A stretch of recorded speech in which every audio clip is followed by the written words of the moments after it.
मोदवासितं श्रुतीनां विश्रमं शठारिं तम् उपास्महे यो नित्यमच्युतपदाम्बुजयुग्मरुग्म व्यामोहतस्तदितराणि तृणाय मेने अस्मद्गुरोर्भगवतोऽस्य दयैकसिन्धोः रामानुजस्य चरणौ शरणं प्रपद्ये रामानुजदयापात्रं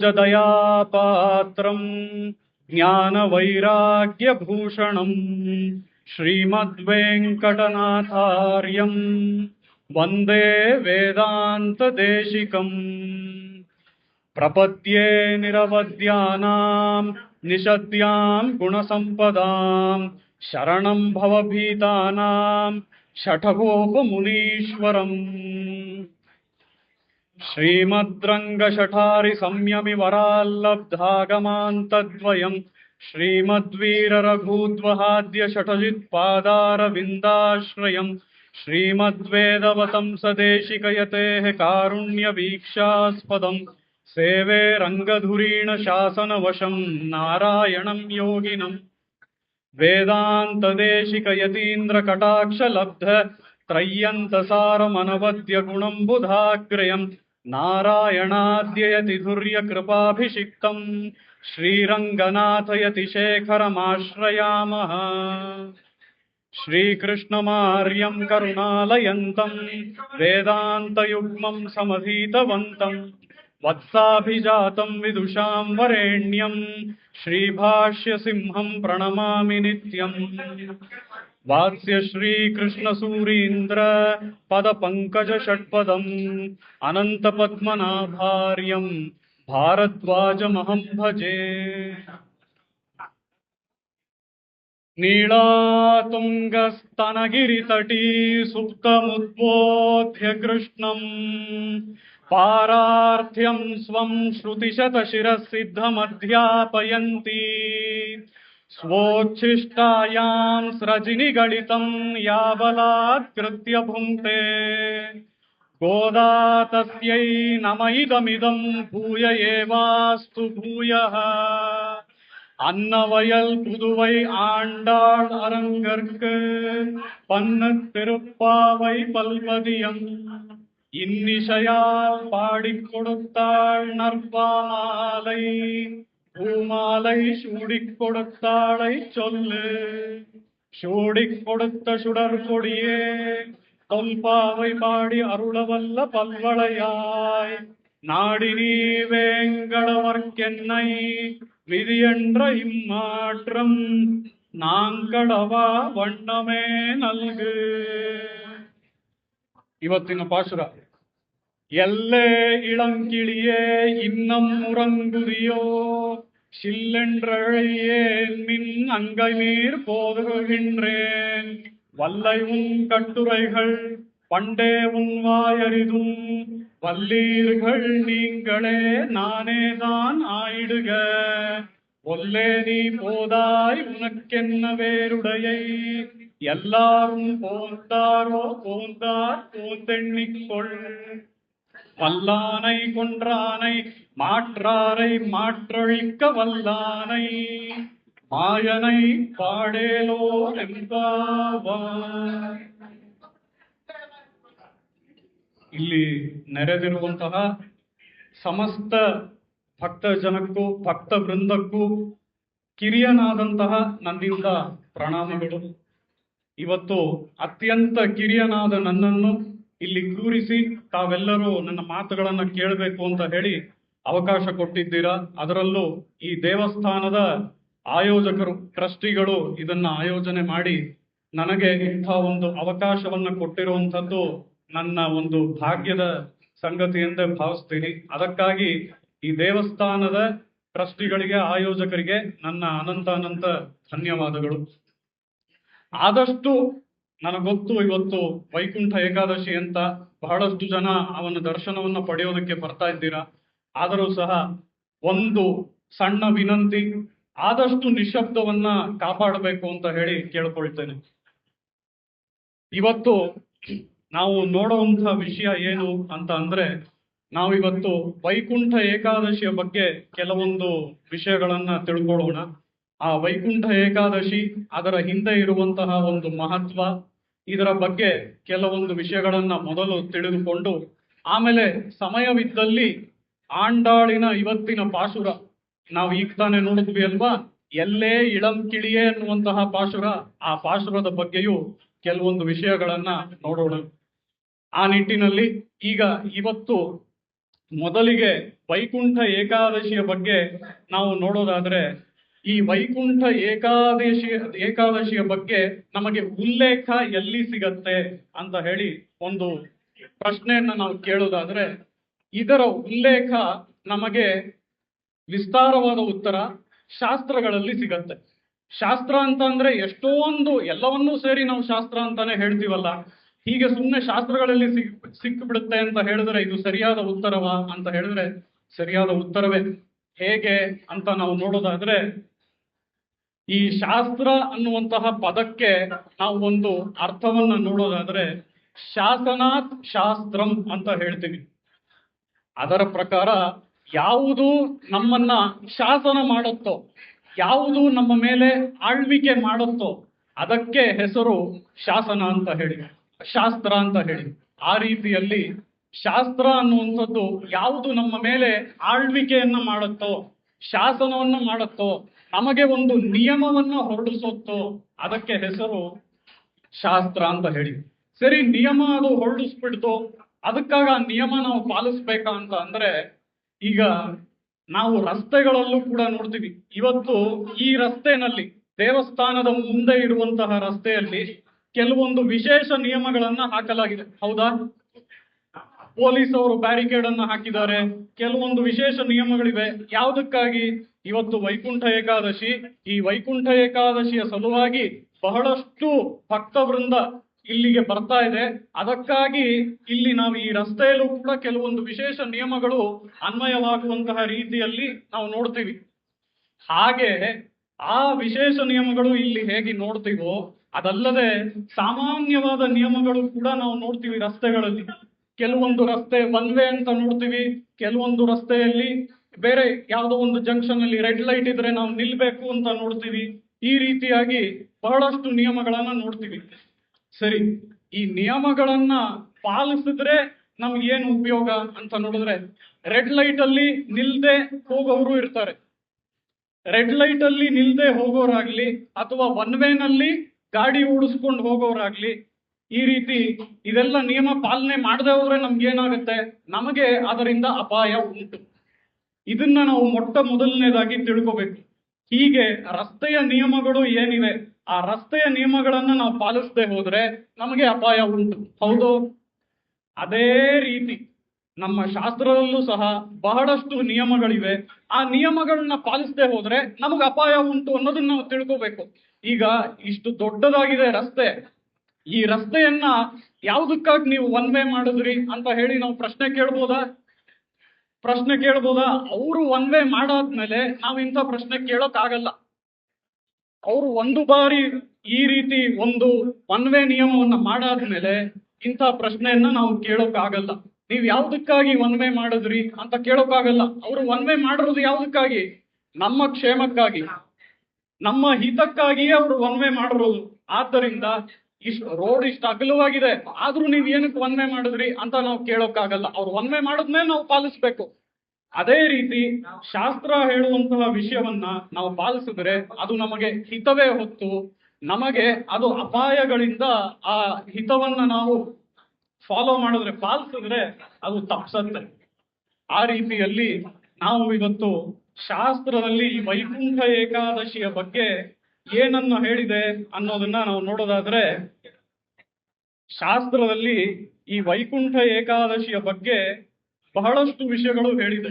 ಮೊಟ್ಟ ಮೊದಲನೇದಾಗಿ ಈ ಶಾಸ್ತ್ರವನ್ನ ಈ ಶ್ರೀನಿವಾಸ ಭಗವಂತ, ಇಲ್ಲಿ ನಿಂತಿದ್ದಾನಲ್ಲ ಶ್ರೀನಿವಾಸ, ಹಾಗೂ ಅಲ್ಲೂ ವೈಕುಂಠ ದ್ವಾರದಲ್ಲೂ ನಿಮ್ಮೆಲ್ಲರಿಗೂ ದರ್ಶನ ಕೊಡ್ತಾ ಇದ್ದಾನೆ ಅಂತಹ ಶ್ರೀನಿವಾಸ ಈ ಶಾಸ್ತ್ರವನ್ನ ಯಾವುದಕ್ಕಾಗಿ ಹೊರಡಿಸಿದ ಅಂತ ನಾವು ನೋಡೋದಾದ್ರೆ, ಅದನ್ನ ನಮ್ಮ ಸ್ವಾಮಿ ವೇದಾಂತ ದೇಶಿಕರು ಅನ್ನುವಂತಹ ಒಬ್ಬ ಆಚಾರ್ಯರು ಬಹಳ ಆಶ್ಚರ್ಯವಾಗಿ ಬಹಳ ಚೆನ್ನಾಗಿ ತೋರಿಸ್ತಾರೆ. ತಮ್ಮ ಒಂದು ದಯಾಶತಕ ಅನ್ನುವಂತಹ ಶ್ಲೋಕದಲ್ಲಿ ಅದರ ಪ್ರಕಾರ ಪದ್ಮಾಕಾಂತ ಪ್ರಣಯದಿ ದಯೇ ದರ್ಪಣಂ ತೇ ಸ್ವಶಾಸ್ತ್ರಂ ಅಂತ ಹೇಳ್ತಾರೆ. ಅದರ ಪ್ರಕಾರ ಅವನ ಜೊತೆಗೆ ಇರುವಂತಹ ತಾಯಾರ್ ಅಂತ ಅಂದ್ರೆ ಅವನ ಜೊತೆಗೆ ಇರುವಂತಹ ಮಹಾಲಕ್ಷ್ಮೀ ದೇವಿ. ಆ ಮಹಾಲಕ್ಷ್ಮೀ ದೇವಿ ಯಾರು ಅಂತ ಅಂದ್ರೆ ದಯೆಯ ಸ್ವರೂಪವೇ ಆ ಮಹಾಲಕ್ಷ್ಮೀ ದೇವಿ, ಅವನ ಜೊತೆಗಿರುವಂಥವ್ಳು. ಅವಳು ಇವನನ್ನ ಏನ್ ಮಾಡ್ತಾಳಂತೆ ಅಂದ್ರೆ, ಆ ಮಹಾಲಕ್ಷ್ಮೀ ದೇವಿ, ನೀನು ಈ ಲೋಕದಲ್ಲಿ ಇರುವಂಥವ್ರು, ಅದರಲ್ಲೂ ಮುಖ್ಯವಾಗಿ ಮನುಷ್ಯರು, ಯಾಕೆ ಅಂತಂದ್ರೆ ಇವತ್ತು ಏಕಾದಶಿ ಅನ್ನೋದು ನಮಗ್ ಗೊತ್ತು. ರಸ್ತೆಯಲ್ಲಿ ತಿರುಗಾಡ್ತಾ ಇರುವಂತ ನಾಯಿಗೂ ಹಸುಗೂ ಇದ್ರ ಬಗ್ಗೆ ಗೊತ್ತಾ? ಇವತ್ತು ಏಕಾದಶಿ ಅನ್ನೋದು ಗೊತ್ತಾ? ಖಂಡಿತ ಗೊತ್ತಿಲ್ಲ. ಅದಕ್ಕಾಗಿಯೇ ಈ ಏಕಾದಶಿ ಅನ್ನೋದಾಗ್ಲಿ, ವೈಕುಂಠ ಏಕಾದಶಿ ಅನ್ನೋದಾಗ್ಲಿ, ಇದೆಲ್ಲ ನಮಗೆ ಮನುಷ್ಯರಿಗೆ ಹೊತ್ತು, ಪ್ರಾಣಿಗಳಿಗೆ ಅವುಗಳಿಗಲ್ಲ. ಆ ರೀತಿಯಲ್ಲಿ ಈ ನಿಯಮಗಳನ್ನ ಆ ಭಗವಂತ ಹೊರಡಿಸ್ದ ಅಂತ ಅಂದ್ರೆ ಅದು ಯಾವ್ದ್ರಿಂದ, ಯಾವ ಕಾರಣಕ್ಕಾಗಿ ಅಂತ ನೋಡೋದಾದ್ರೆ ಅದು ಅವನ ಜೊತೆ ಇರುವಂತಹ ಮಹಾಲಕ್ಷ್ಮೀ ದೇವಿ. ಆ ಮಹಾಲಕ್ಷ್ಮೀ ದೇವಿಯೇ ದಯೆಯ ಸ್ವರೂಪ. ಆ ದಯೆಯ ಸ್ವರೂಪವಾದಂತಹ ಈ ಮಹಾಲಕ್ಷ್ಮೀ ದೇವಿ ಅವನಿಗೆ ಆಜ್ಞೆ ಕೊಟ್ಟು, ಈ ಲೋಕದಲ್ಲಿ ಬಹಳಷ್ಟು ಜೀವರು, ಅದರಲ್ಲೂ ಮುಖ್ಯವಾಗಿ ಮನುಷ್ಯರು ತುಂಬಾನೇ ಒದ್ದಾಡ್ತಾ ಇದ್ದಾರೆ. ಅಂಥ ಮನುಷ್ಯರನ್ನ ಉದ್ಧಾರ ಮಾಡುವುದಕ್ಕೋಸ್ಕರ ನೀನು ಈ ಶಾಸ್ತ್ರಗಳನ್ನ ಮಾಡು ಅಂತ ಹೇಳಿ ಮಹಾಲಕ್ಷ್ಮೀ ದೇವಿ ಆಜ್ಞೆ ಕೊಟ್ಟಿದ್ದಕ್ಕೆ ಪ್ರಕಾರವಾಗಿ ಅವನು ಈ ಶಾಸ್ತ್ರಗಳನ್ನೆಲ್ಲ ನಮಗೆ ಕೊಟ್ಟಿದ್ದಾನೆ. ಆ ರೀತಿಯಲ್ಲಿ ಅವನು ಈ ಶಾಸ್ತ್ರಗಳನ್ನ ನಮಗೆ ಕೊಡೋದಕ್ಕೆ ಏನು ಕಾರಣ ಅಂತ ನೋಡಿದ್ರೆ ಅವನ ದಯೆಯೇ ಕಾರಣ. ದಯೆಯಿಂದ ಯಾರಾದ್ರೂ ಏನಾದ್ರೂ ಒಂದು ಕೊಡ್ತಾರೆ ಅಂತ ಅಂದ್ರೆ, ಹಾಗೆ ಕೊಟ್ಟದ್ದು ನಮಗೆ ಕಷ್ಟಪಡಿಸೋದಕ್ ಸಾಧ್ಯನಾ? ಈಗ ನಾವೇ ಯಾರು ತುಂಬಾ ಕಷ್ಟಪಡ್ತಾ ಇರುವಂತವ್ರನ್ನ ರಸ್ತೆಯಲ್ಲಿ ನೋಡ್ತೀವಿ ಅಥವಾ ಎದುರುಗಡೆ ನೋಡ್ತೀವಿ, ಅವರನ್ನ ನೋಡಿ ನಮ್ಗೆ ಅನ್ಸತ್ತೆ, ಅಯ್ಯೋ ಪಾಪ ಎಷ್ಟು ಕಷ್ಟಪಡ್ತಾ ಇದಾರಲ್ಲ ಅಂತ ಅನ್ಸತ್ತೆ. ಹಾಗೆ ನಮಗೆ ಅವ್ರನ್ನ ನೋಡಿ ದಯೆ ಉಂಟಾಗ್ಬೇಕಾದ್ರೆ ನಾವು ಆ ದಯೆಯಿಂದ ಅವ್ರಿಗೆ ಸಹಾಯ ಮಾಡ್ತೀವೋ ಅಥವಾ ಅವ್ರಿಗೆ ಕಷ್ಟ ಕೊಡ್ತೀವೋ? ದಯೆ ಅನ್ನೋದು ಉಂಟಾದ್ಮೇಲೆ ಅವ್ರಿಗೆ ಖಂಡಿತ ಸಹಾಯನೇ ಮಾಡ್ತೀವಿ, ಕಷ್ಟ ಅಂತೂ ಕೊಡೋದಿಲ್ಲ. ಆ ರೀತಿಯಲ್ಲಿ ದಯೆ ಅನ್ನೋದು ಉಂಟಾದ್ಮೇಲೆ ಖಂಡಿತವಾಗಿ ಇನ್ನೊಬ್ರಿಗೆ ನಾವು ಸಹಾಯವನ್ನೇ ಮಾಡೋದು. ಹಾಗಿರ್ಬೇಕಾದ್ರೆ ಅವನು ದಯೆಯಿಂದ ಈ ಶಾಸ್ತ್ರವನ್ನ ಅವ್ನು ನಮಗ್ ಕೊಟ್ಟ ಅಂತ ಅಂದ್ರೆ, ಈ ಶಾಸ್ತ್ರ ಬಂದು ನಮ್ಮನ್ನೆಲ್ಲ ಕಟ್ಟಾಕತ್ತಪ್ಪ, ಇವ್ರು ಬಂದು ಇಷ್ಟೊಂದು ನಿಯಮಗಳು ಹೇಳ್ತಾರೆ, ಹಾಗ್ ಮಾಡ್ಬೇಕು ಹೀಗ್ ಮಾಡ್ಬೇಕು ಅಂತಾರೆ ಅಂತ ಅನ್ಕೊಳ್ಳೋದಕ್ಕಿಂತ ಅವನು ಶಾಸ್ತ್ರವನ್ನ ಯಾವ್ದಕ್ಕಾಗಿ ಕೊಟ್ಟಿದ್ದಾನೆ ಅಂತ ಅಂದ್ರೆ, ಅವನು ಕೊಟ್ಟಿರುವಂಥದ್ದು ನಮ್ಮನ್ನ ಒಂದು ಉಜ್ಜೀವನ ಮಾಡೋಕ್ಕಾಗಿ, ಅದರ ಜೊತೆಗೆ ನಮ್ಮನ್ನ ಉದ್ಧಾರ ಮಾಡೋಕ್ಕಾಗಿ ಅವನು ಶಾಸ್ತ್ರಗಳನ್ನ ಕೊಟ್ಟಿದ್ದಾನೆ. ಆ ರೀತಿಯಲ್ಲಿ ನಾವು ನೋಡೋದಾದ್ರೆ ಅವನು ಶಾಸ್ತ್ರಗಳನ್ನ ಕೊಟ್ಟಿರುವಂಥದ್ದು ನಮ್ಮನ್ನ ಉಜ್ಜೀವನ ಮಾಡೋಕ್ಕಾಗಿಯೇ.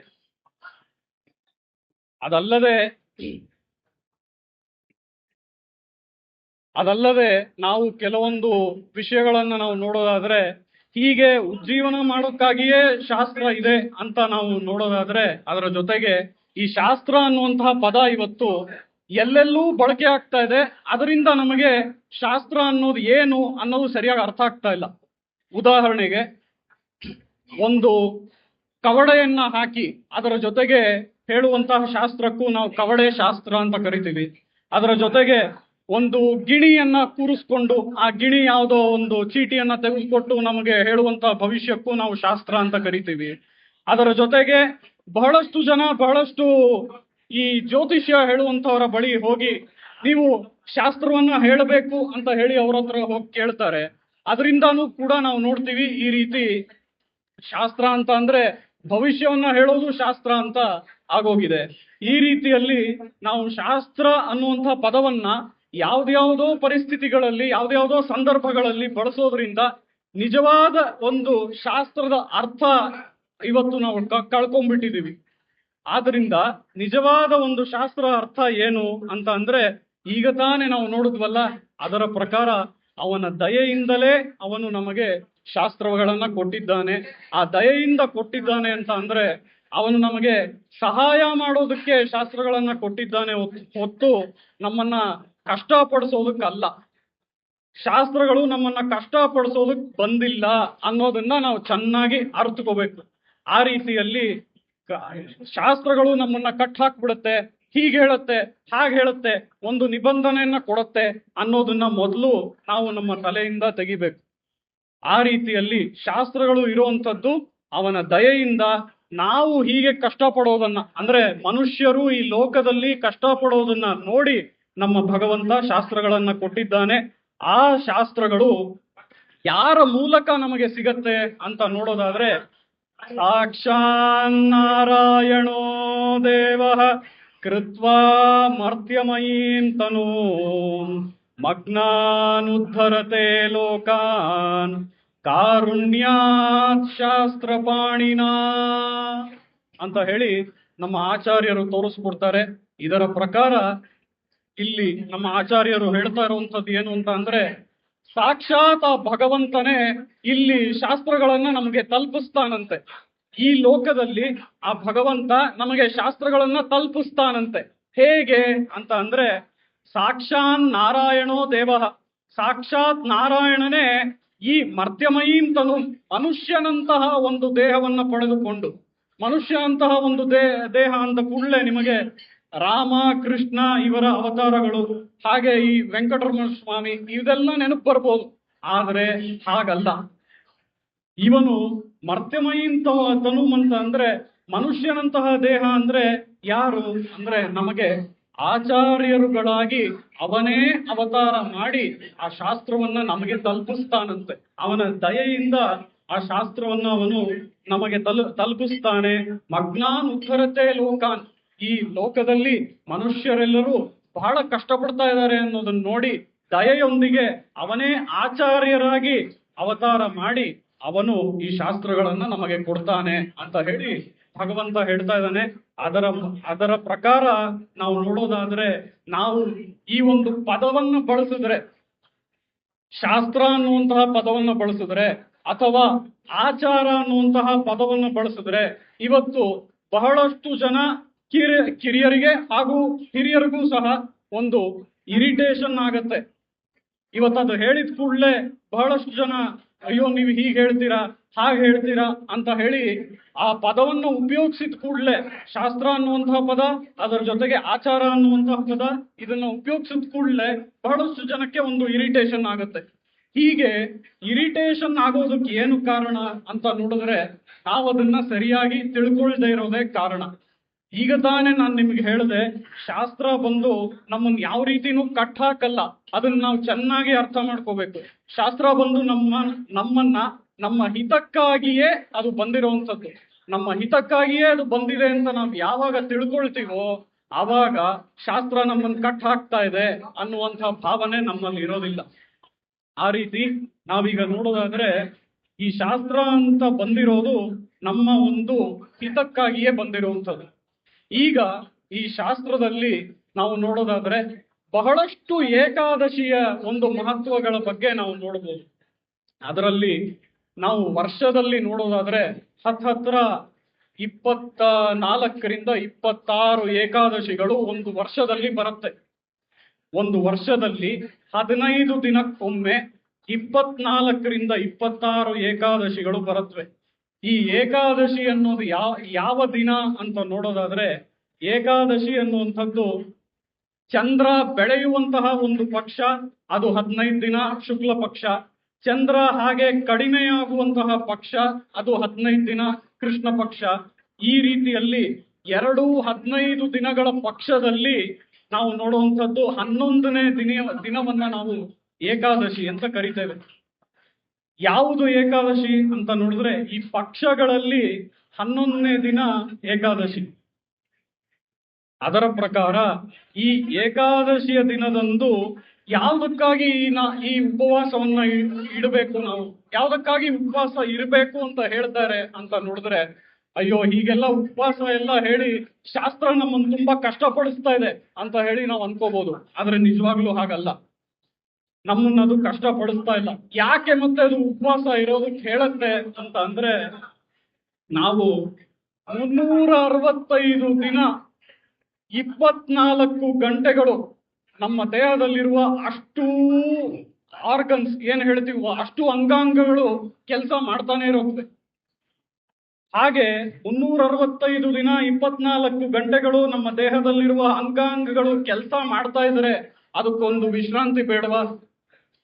ಅದಕ್ಕೊಂದು ವಿಶ್ರಾಂತಿ 15 ದಿನಕ್ಕೊಮ್ಮೆ ಇಟ್ರೇನೆ ಅದು ಚೆನ್ನಾಗಿ ಮುಂದಕ್ಕೆ ಕೆಲಸ ಮಾಡೋದಕ್ಕೆ ಸಾಧ್ಯ ಅಂತಾನೆ ನಮ್ಮ ಹಿತದೃಷ್ಟಿಯಿಂದಾನೇ ಶಾಸ್ತ್ರ ಈ ರೀತಿಯಾಗಿ ಉಪವಾಸ ಇರೋದಕ್ಕೆ ಹೇಳಿದೆ.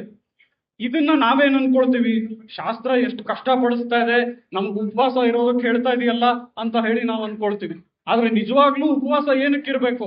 ನಮ್ಮ ಅಂಗಾಂಗಗಳಿಗೆ ರೆಸ್ಟ್ ಕೊಟ್ರೆ, ವಿಶ್ರಾಂತಿ ಕೊಟ್ರೆ ಮುಂದಕ್ಕೆ ಅದು ಸರಿಯಾಗಿ ಕೆಲಸ ಮಾಡುತ್ತೆ. ಹೇಗೆ ಒಂದು ಫ್ಯಾಕ್ಟ್ರಿಲಿ ಒಂದು ಯಂತ್ರ ಇರುತ್ತೋ, ಆ ಯಂತ್ರ ಕಂಟಿನ್ಯೂಸ್ ಆಗಿ ಓಡಿಸ್ತಾ ಇದ್ರೆ ಆ ಯಂತ್ರದ ಎಫಿಷಿಯನ್ಸಿ ಚೆನ್ನಾಗಿರುತ್ತಾ? ಖಂಡಿತ ಇಲ್ಲ. ಅದೇ ರೀತಿ ನಮ್ಮ ದೇಹವು ಒಂದು ಅತ್ಯಂತ ಕಾಂಪ್ಲೆಕ್ಸ್ ಆದಂತಹ ಒಂದು ಯಂತ್ರ. ಹೀಗಿರುವಂತಹ ಈ ಯಂತ್ರದಲ್ಲಿ ಇರುವಂತಹ ಅಂಗಾಂಗಗಳಿಗೆ ಒಂದು ವಿಶ್ರಾಂತಿ ಬೇಕು ಅಂತಾನೆ ಈ ಏಕಾದಶಿಯ ದಿನ ಉಪವಾಸವಿರಬೇಕು ಅಂತ ಹೇಳಿ ಶಾಸ್ತ್ರಗಳು ಹೇಳಿದೆ.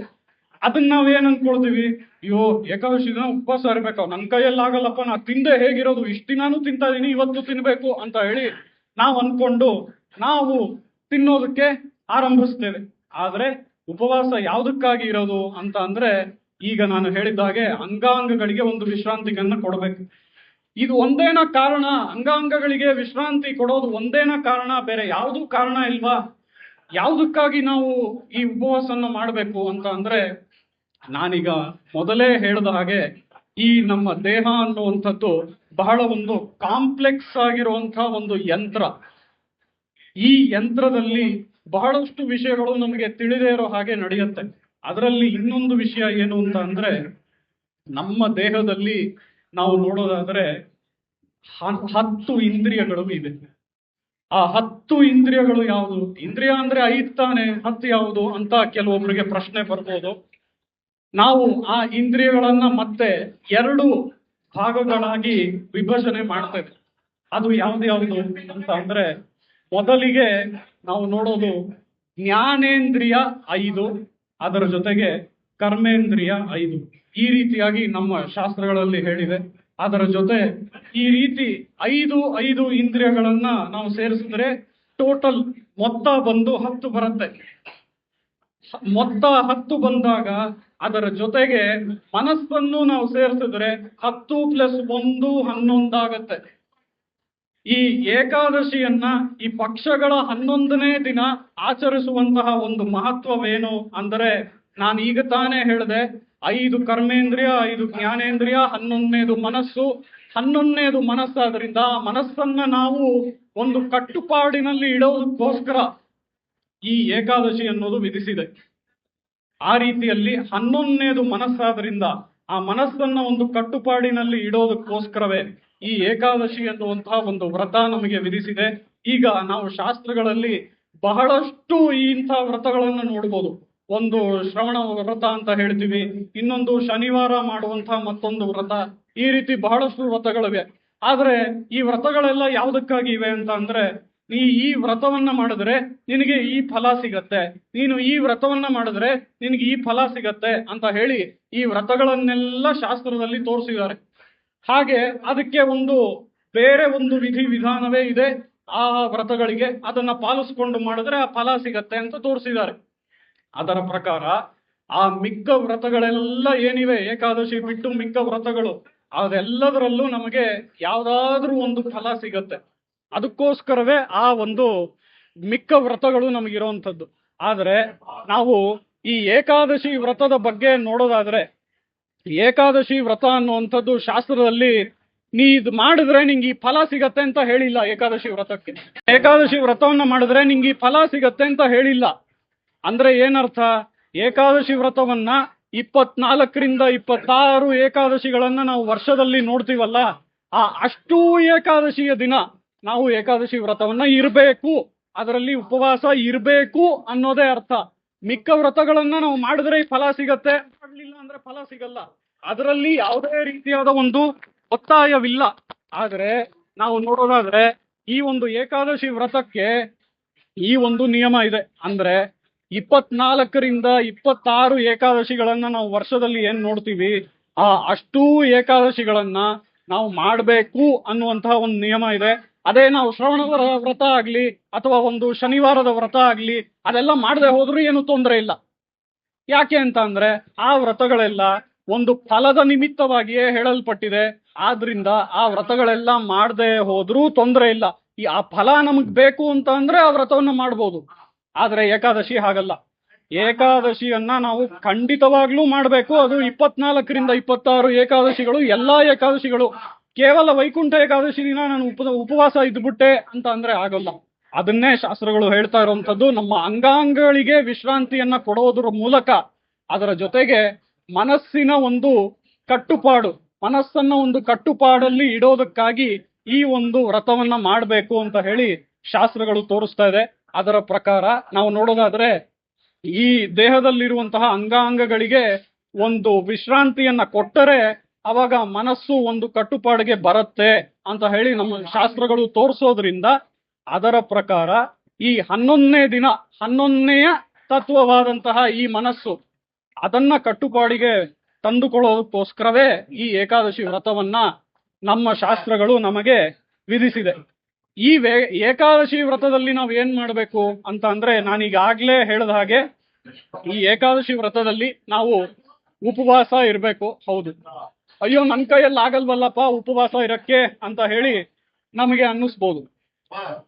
ಈ ಶಾಸ್ತ್ರ ಅದಕ್ಕೂ ಕೂಡ ಕೆಲವೊಂದು ರಿಲ್ಯಾಕ್ಸೇಷನ್ ನ ಕೊಟ್ಟಿದೆ. ಇಲ್ಲೇ ನಾವು ಅದನ್ನ ಅರ್ಥ ಮಾಡ್ಕೋಬೇಕಾಗಿರೋದು. ಈ ಶಾಸ್ತ್ರ ಕೆಲವೊಂದು ರಿಲ್ಯಾಕ್ಸೇಷನ್ ನ ಕೊಟ್ಟಿದೆ ಅಂತ ಅಂದ್ರೆ ಶಾಸ್ತ್ರ ನಮ್ಮನ್ನ ಹೀಗ್ ಕಟ್ಟಾಕತ್ತಲ್ಲ, ಹಾಗೆ ಕಟ್ಟಾಕತ್ತಲ್ಲ, ನಿರ್ಬಂಧಿಸತ್ತಲ್ಲ ನಮ್ಮನ್ನ ಅಂತ ಅನ್ಕೊಂಡ್ರೆ ಅದು ಸರಿ ಅಲ್ಲ. ಶಾಸ್ತ್ರ ಹಾಗೆ ಬಂಧಿಸೋದಿಲ್ಲ ಯಾರನ್ನು. ಅದು ಹಿತವನ್ನೇ ಬೋಧಿಸುತ್ತೆ. ಹಿತವನ್ನ ಬೋಧಿಸೋದ್ರಲ್ಲಿ ಅದು ಒಂದು ರಿಲ್ಯಾಕ್ಸೇಷನ್ ನ ಕೊಡುತ್ತೆ. ಯಾವ ಒಂದು ರಿಲ್ಯಾಕ್ಸೇಷನ್ ಅಂತ ನೋಡಿದ್ರೆ ಅದು ಏನು ಹೇಳುತ್ತೆ ಅಂದ್ರೆ, ಯಾರ ಕೈಯಲ್ಲಿ ಉಪವಾಸ ಸಂಪೂರ್ಣವಾಗಿ ಮಾಡಕ್ಕಾಗತ್ತೋ, ನಿರ್ಜಲವಾಗಿ ಯಾರ ಕೈಯಲ್ಲಿ ಇರೋಕ್ಕಾಗತ್ತೋ ಅವರು ನಿರ್ಜಲವಾಗಿ ಇರ್ಬೋದು. ಯಾರ ಕೈಯಲ್ಲಿ ಹಾಗೆ ನಿರ್ಜಲವಾಗಿ ಇರೋಕ್ಕಾಗಲ್ವೋ, ತುಂಬಾ ವಯಸ್ಸಾಗಿದೆ, ಇಲ್ಲದೆ ಹೋದ್ರೆ ಶುಗರ್ ಇದೆ, BP ಇದೆ, ಟ್ಯಾಬ್ಲೆಟ್ ತಗೋಬೇಕು ಅಂಥವ್ರು ಖಂಡಿತವಾಗ್ಲೂ ಉಪವಾಸ ಪೂರ್ತಿಯಾಗಿ ಇರಬೇಕು ಅಂತ ಹೇಳಿ ಶಾಸ್ತ್ರ ವಿಧಿಸೋಲ್ಲ. ಅದರ ಪ್ರಕಾರ ಶಾಸ್ತ್ರ ನಮಗೆ ಖಂಡಿತವಾಗ್ಲೂ ಒಂದು ರಿಲ್ಯಾಕ್ಸೇಷನ್ ನ ಕೊಟ್ಟಿದೆ. ಆ ಶಾಸ್ತ್ರ ಕೊಟ್ಟಿರುವಂತಹ ಈ ರಿಲ್ಯಾಕ್ಸೇಷನ್ ನ ನಾವು ಚೆನ್ನಾಗಿ ಅರ್ಥ ಮಾಡ್ಕೋಬೇಕು.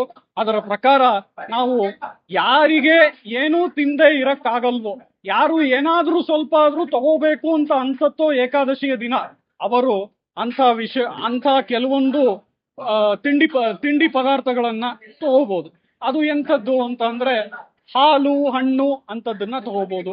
ಹಾಲು ಹಣ್ಣಲ್ಲೂ ನಮಗೆ ಇರೋಕ್ಕಾಗಲ್ಲ ಪೂರ್ತಿ ದಿನ ಅಂತ ಅಂದ್ರೆ ಅದರ ಜೊತೆಗೆ ಅವರು ಉಪ್ಪಿಟ್ಟನ್ನ ತಗೊಳ್ಳೋದು, ದೋಸೆಯನ್ನ ತಗೊಳ್ಳೋದು, ಈ ರೀತಿ ಬೇರೆ ಬೇರೆ ಇಡ್ಲಿಯನ್ನ ತಗೊಳ್ಳೋದು, ಇಂಥ ತಿಂಡಿಗಳನ್ನ ಖಂಡಿತವಾಗ್ಲೂ ತಗೋಬಹುದು. ಆದರೆ ಇವತ್ತಿನ ದಿನ ಸಂಪೂರ್ಣವಾದ ಅಕ್ಕಿ ನಾವೇನ್ ನೋಡ್ತೀವಿ, ಸಂಪೂರ್ಣವಾದ ಅಕ್ಕಿ ಅಗಳು ಏನ್ ನೋಡ್ತೀವಿ, ನಮ್ಮ ಶಾಸ್ತ್ರಗಳು ಹೇಳುತ್ತೆ ಸಂಪೂರ್ಣವಾದ ಅಕ್ಕಿ ಅಗಳಿನ ಒಳಗೆ ಪಾಪ ಪುರುಷ ಹೋಗಿ ಕೂತ್ಕೊಳ್ತಾನೆ. ಇವತ್ತಿನ ದಿನ ವೈಕುಂಠ ಏಕಾದಶಿ ಮಾತ್ರ ಅಲ್ಲ, ಏಕಾದಶಿಯ ದಿನ ನಾವು ಈ ಒಂದು ಸಂಪೂರ್ಣವಾದ ಅಕ್ಕಿಯನ್ನ ತಿಂದರೆ ಆ ಪಾಪ ಪುರುಷನನ್ನ ತಿಂದ ಹಾಗೆ. ಆದ್ದರಿಂದಲೇ ಆ ಸಂಪೂರ್ಣವಾದ ಅಕ್ಕಿಯನ್ನ ತಿನ್ನದೆ, ಅದಲ್ಲದೆ ನಮಗೆ ಯಾವುದು ಸಾಧ್ಯವೋ, ದೋಸೆ ಇರ್ಬೋದು, ಇಡ್ಲಿ ಇರ್ಬೋದು, ಯಾವುದು ಸಾಧ್ಯವೋ ಅಂತ ತಿಂಡಿಯನ್ನ ನಾವು ತಗೋಬಹುದು. ಅದು ನಮ್ಮ ಕೈಯಲ್ಲಿ ಆಗಲ್ಲ ಅಂತ ಅಂದ್ರೆ, ನಮ್ಮ ಕೈಯಲ್ಲಿ ಆಗತ್ತೆ ಅನ್ನೋದಾದ್ರೆ ನಾವು ಖಂಡಿತವಾಗ್ಲೂ ನಿರ್ಜಲವಾಗಿಯೇ ಇರ್ಬೋದು. ಈ ರೀತಿಯಾಗಿ ನಮಗೆ ಶಾಸ್ತ್ರ ಬಂದು ಯಾವುದೇ ರೀತಿಯಲ್ಲಿ ಬಂಧನಕ್ಕೆ ಒಳಪಡಿಸ್ತಾ ಇಲ್ಲ. ಶಾಸ್ತ್ರ ನಮಗೆ ಹಿತವನ್ನೇ ಬೋಧಿಸುತ್ತೆ. ಆ ರೀತಿಯಲ್ಲಿ ಯಾರು ಉಪವಾಸ ಇರೋದಕ್ಕೆ ಸಾಧ್ಯವೋ ಅವ್ರು ಇರ್ಬೋದು, ಇಲ್ಲದೆ ಹೋದ್ರೆ ಅವರು ಇಂತಹ ತಿಂಡಿಗಳನ್ನ ತಗೋಬಹುದು. ಹಾಗಿಲ್ಲ ಅಂತ ಅಂದ್ರೆ ಅವರು ಖಂಡಿತವಾಗಿಯೂ ಆ ಸಂಪೂರ್ಣವಾದ ಅಕ್ಕಿ ಅಗಳು ಏನಿದೆ ಅದನ್ನ ಖಂಡಿತವಾಗ್ಲೂ ತಗೊಳ್ಳೋ ಹಾಗೆ ಇಲ್ಲ. ಅದು ಯಾರೇ ಆಗಿರ್ಲಿ ಅವರು ಬಂದು ಈ ಸಂಪೂರ್ಣವಾದ ಅಕ್ಕಿ ಅಗಳನ್ನ ತಗೊಳ್ಳೋ ಹಾಗಿಲ್ಲ. ಅದು ವೈಕುಂಠ ಏಕಾದಶಿಯ ದಿನ ಮಾತ್ರವಲ್ಲ, ಎಲ್ಲಾ ಏಕಾದಶಿಯ ದಿನ ಇದು ಶಾಸ್ತ್ರ ತೋರಿಸುತ್ತೆ. ಆ ರೀತಿಯಲ್ಲಿ ನಾವು ನೋಡೋದಾದ್ರೆ ಈ ಇಷ್ಟೊತ್ತು ನಾವು ಏಕಾದಶಿಯ ಒಂದು ಮಹತ್ವವನ್ನ ನೋಡಿದ್ವಿ. ಈಗ ವೈಕುಂಠದ ಬಗ್ಗೆ, ವೈಕುಂಠ ಅನ್ನೋ ಪದ ಇದೆ ಅಲ್ವಾ, ಆ ವೈಕುಂಠ ಅನ್ನುವಂತಹ ಪದದ ಬಗ್ಗೆ ಸ್ವಲ್ಪ ನೋಡಿ ತಿಳ್ಕೊಳ್ಳೋಣ.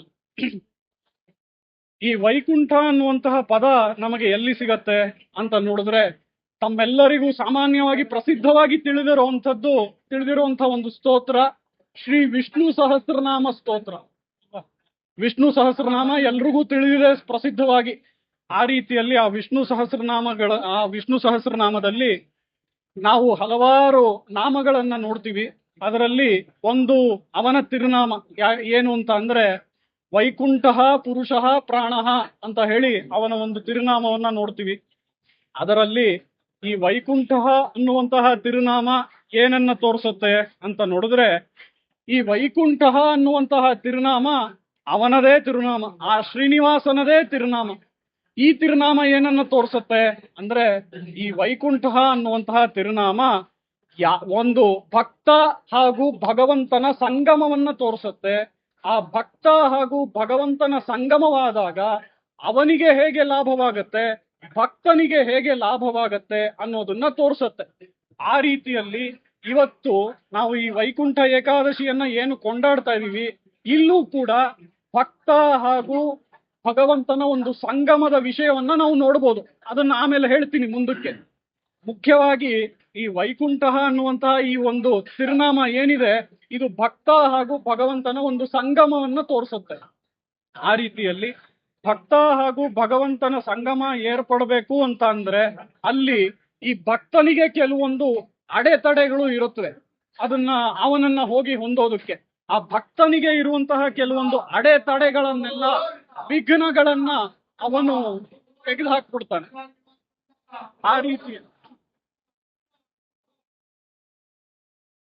ಆ ರೀತಿ ಈ ಭಕ್ತನಿಗೆ ಇರುವಂತಹ ವಿಘ್ನ ಅಂತ ನಾನು ಏನ್ ಹೇಳಿದೆ, ಭಕ್ತನಿಗೆ ಇರುವಂತಹ ವಿಘ್ನಗಳನ್ನ ತೆಗೆದುಹಾಕಿ ಭಕ್ತ ಹಾಗೂ ಭಗವಂತ ಇಬ್ರು ಸೇರೋ ಹಾಗೆ ಮಾಡುವಂತವನು ಅವನೇ. ಆದ್ದರಿಂದ ಅವನಿಗೆ ವೈಕುಂಠ ಅನ್ನುವಂತಹ ಹೆಸರು. ಆ ರೀತಿಯಲ್ಲಿ ಈ ವೈಕುಂಠ ಅನ್ನುವಂತಹ ಹೆಸರಿಗೆ ಈ ಒಂದು ವ್ಯಾಖ್ಯಾನವನ್ನ ನಮ್ಮ ಆಚಾರ್ಯರು ಮಾಡಿ ತೋರಿಸಿದ್ದಾರೆ. ಅದರ ಜೊತೆಗೆ ಈ ವೈಕುಂಠ ಅನ್ನೋ ಶಬ್ದವನ್ನ ತಮಿಳಿನಲ್ಲಿ ನಾವು ವೈಗುಂದ ಅಂತ ಹೇಳ್ತೀವಿ. ಆ ರೀತಿಯಲ್ಲಿ ವೈಗುಂದ ಅಂತ ಹೇಳಿದ್ರೆ ತಮಿಳಿನಲ್ಲಿ, ಕನ್ನಡದಲ್ಲಿ ಅಥವಾ ಸಂಸ್ಕೃತದಲ್ಲಿ ವೈಕುಂಠ ಅಂತ ಹೇಳಿದ್ರು ಎರಡೂ ಒಂದೇ ಅರ್ಥ. ಇದನ್ನ ನಮ್ಮ ಆಳ್ವಾರರು ತಮ್ಮ ಪಾಶುರದಲ್ಲಿ ಹಾಡಿ ತೋರಿಸ್ತಾರೆ. ಅದರ ಪ್ರಕಾರ ನಾವು ನೋಡೋದಾದ್ರೆ ಅಲ್ಲಿ ಆಳ್ವಾರರು ಏನ್ ಹಾಡ್ತಾರೆ ಅಂದ್ರೆ ವೈಗುಂದ ಮಣಿವಣ್ಣ ಅಂತ ಹೇಳಿ ಹಾಡ್ತಾರೆ. ಅದರ ಪ್ರಕಾರ ನಾವು ನೋಡೋದಾದ್ರೆ ಇಲ್ಲಿ ವೈಗುಂದ ಮಣಿವಣ್ಣ ಅಂತ ಹಾಡ್ಬೇಕಾದ್ರೆ ಅಲ್ಲಿ ಆಳ್ವಾರರು ಈ ವೈಗುಂತ ಅಂತ ಹಾಡಿದ್ದಕ್ಕೆ ಏನು ಅರ್ಥ ಅಂತ ಕೇಳಿದ್ರೆ, ಆ ವೈಗುಂದ ಅನ್ನೋದಕ್ಕೆ ಏನು ಅರ್ಥ ಅಂದ್ರೆ ಅದಕ್ಕೆ ಅರ್ಥ ನಿತ್ಯ ವಿಭೂತಿ ನಾಥನಾದ ಅವನು. ನಿತ್ಯ ವಿಭೂತಿ ನಾಥ ಅಂತ ಅಂದ್ರೆ ಅವನು ಪರಮಪದದಲ್ಲಿ ಶ್ರೀವೈಕುಂಠದಲ್ಲಿ ಅವನು ನೆಲೆಸಿದ್ದಾನೆ. ಹಾಗಿರುವಂತಹ ಅವನು ನಮ್ಮ ಜೊತೆಯೂ ಸೇರ್ತಾನೆ. ಯಾವತ್ತು ಇಂಥ ವೈಕುಂಠ ಏಕಾದಶಿ ದಿನ ಹೀಗೆ ಅರ್ಚಾವತಾರದಲ್ಲಿ ನಮ್ಮ ಜೊತೆಯೂ ಸೇರ್ತಾನೆ. ಆದ್ದರಿಂದ ಇಂಥ ಒಂದು ವೈಕುಂಠ ಏಕಾದಶಿಯ ದಿನ, ಇಂಥ ದಿನ ಅವನು ನಮ್ಮಂಥವ್ರ ಜೊತೆನೂ ಸೇರೋದ್ರಿಂದ ಅಂಥ ಭಗವಂತ ಅವನಿಗೆ ಈ ವೈಗುಂಧ ಅನ್ನುವಂತಹ ಹೆಸರು. ಅವನು ಪರಮಪದನಿಗೆ ನಾಥನು. ಅದಕ್ ಮಾತ್ರ ನಾಥನ ಇಲ್ಲ, ಈ ಲೋಕಗಳಿಗೆಲ್ಲ ನಾಥ ಅವನೇನೆ. ಆ ರೀತಿಯಲ್ಲಿ ಅವನು ಬಂದು ನಮ್ಮೊಡನೆ ಸೇರೋದ್ರಿಂದ ಅವನಿಗೆ ಈ ವೈಗುಂಧ ಅನ್ನುವಂತಹ ಹೆಸರು. ಅದರ ಜೊತೆಗೆ ನಾವು ನೋಡೋದಾದ್ರೆ ಈ ವೈಕುಂಠ ಏಕಾದಶಿಗೆ ಮತ್ತೊಂದು ಮಹತ್ವ ಇದೆ. ಈ ವೈಕುಂಠ ಏಕಾದಶಿಗೆ ಇರುವಂತಹ ಮತ್ತೊಂದು ಮಹತ್ವ ಏನು ಅಂತ ನೋಡಿದ್ರೆ, ಇದು ನಮ್ಮ ತಮಿಳುನಾಡಿನ ಆಳ್ವಾರುಗಳ ಒಂದು ಸಂಪ್ರದಾಯದಲ್ಲಿ ಇದನ್ನ ನಾವು ನೋಡ್ಬೋದು. ಅದೇನು ಅಂತ ಅಂದ್ರೆ, ನಾವು ಇವತ್ತೂ ಸಹ ನೋಡ್ತೀವಿ, ನಮಗೆಲ್ಲರಿಗೂ ತಿಳಿದಿರೋ ಹಾಗೆ ಈ ವೈಕುಂಠ ಏಕಾದಶಿ ಅನ್ನೋದು ಮುಖ್ಯವಾಗಿ ಯಾವ ಒಂದು ಕ್ಷೇತ್ರದಲ್ಲಿ ತುಂಬಾ ವಿಜೃಂಭಣೆಯಿಂದ ನಡೆಸ್ತಾರೆ ಅಂತ ನೋಡಿದ್ರೆ ಅದು ನಡೆಸುವಂಥದ್ದು ಶ್ರೀರಂಗಂನಲ್ಲಿ ಆ ರಂಗನಾಥ ಸ್ವಾಮಿಗೆ ಬಹಳ ವಿಜೃಂಭಣೆಯಿಂದ ಈ ವೈಕುಂಠ ಏಕಾದಶಿ ನಡೆಯುತ್ತೆ. ಅದರಲ್ಲೂ ಮೊದಲನೇ ಬಾರಿಗೆ ಬಹಳ ವಿಜೃಂಭಣೆಯ ಒಂದು ಅವತ್ತಿನ ಆಚರಣೆಗಳು ಎಲ್ಲ ಆರಂಭಿಸಿತ್ತು ಎಲ್ಲಿ ಅಂದ್ರೆ ಅದು ಶ್ರೀರಂಗಂನಲ್ಲೇ. ಅದಾದ್ಮೇಲೆ ನಾವು ಬಹಳಷ್ಟು ಕ್ಷೇತ್ರಗಳಲ್ಲಿ, ಬಹಳಷ್ಟು ದೇವಸ್ಥಾನಗಳಲ್ಲಿ ಆ ವೈಕುಂಠ ಏಕಾದಶಿಯ ಆಚರಣೆಗಳನ್ನ ನೋಡ್ತೀವಿ. ಅದರ ಪ್ರಕಾರ ಮೊಟ್ಟ ಮೊದಲಿಗೆ ಈ ವೈಕುಂಠ ಏಕಾದಶಿ ಆಚರಣೆ ಎಲ್ಲಿ ಆರಂಭಿಸಿತ್ತು ಅಂತ ನೋಡಿದ್ರೆ ಅದು ಶ್ರೀರಂಗಂನಲ್ಲಿ. ಹಾಗೆ ಶ್ರೀರಂಗಂನಲ್ಲಿ ಈ ಒಂದು ಆಚರಣೆ ಆರಂಭಿಸಿದಾಗ ಇದಕ್ಕೆ ಒಂದು ಕಥೆಯನ್ನ ನಾವು ನೋಡೋದಾದ್ರೆ ಈ ಕಥೆಗೂ ವೈಕುಂಠ ಏಕಾದಶಿಗೂ ಬಹಳಷ್ಟು ಸಂಬಂಧವಿದೆ. ಅದೇನು ಅಂತ ನಾವು ನೋಡೋದಾದ್ರೆ, ಈ ಒಂದು ಕಥೆಯಲ್ಲಿ ತಿರುಮಂಗೈ ಆಳ್ವಾರರು ಅಂದ್ರೆ ಆಳ್ವಾರರಲ್ಲಿ ಅತ್ಯಂತ ಕೊನೆಯವರಾದಂತಹ ತಿರುಮಂಗೈ ಆಳ್ವಾರರು ಅನ್ನುವಂಥವರು, ಅವರು ಈ ಆಳ್ವಾರರ ಪಾಶುರವನ್ನ